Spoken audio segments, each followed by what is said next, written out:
know, quoting a verse, when we talk about the resurrection of the dead, the expression in the verse is Yichyu HaMesim, which means the dead will be revived. If you look closely at this language of Yichyu HaMesim, the dead will be revived. It doesn't say that Hashem will create the dead people, but Hashem will revive them.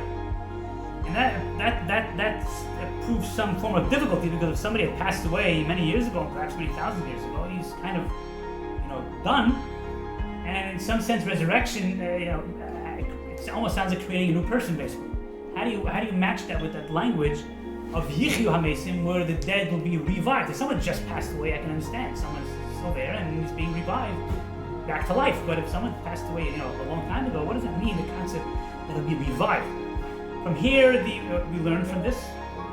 We learn from this the concept that there is a part of the person that is quoted in Etzem Echad, is a single bone which we left over from the body, often not in front of me here, but often referred to as the bone called the luz, that will kind of be left over. It's everlasting, or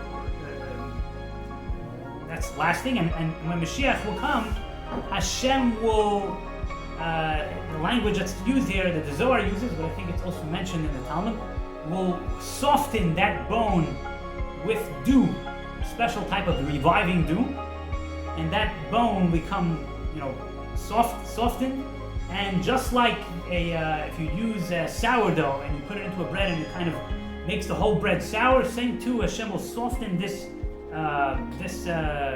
bone, this luz bone, and it'll become softened, and then slowly out of that, the whole body will be rebuilt. And that's the concept of Yichyu HaMesim, that the dead will be revived. It's not just a new creation.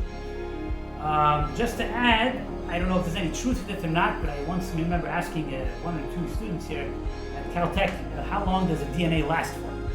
After someone passes, how long does the DNA last for? Again, I have no clue if there's any connection here or not, but I've seemed to learn that from what they've told me, DNA can last for a very long time, thousands of years. And based on that, this Etzem Echad, that's part of the DNA, it could be part of the DNA, which is taken from a specific, for some reason, taking a DNA of a specific part of the body.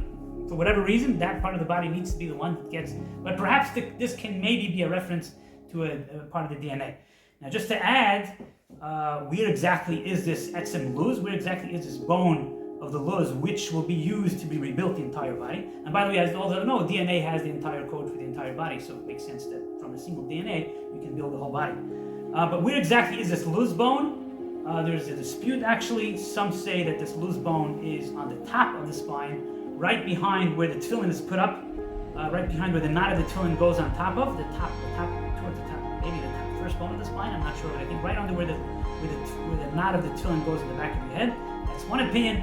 The other opinion is on the bottom of the spine. I think the last bone on the spine is, which is also, some say that's called the luz.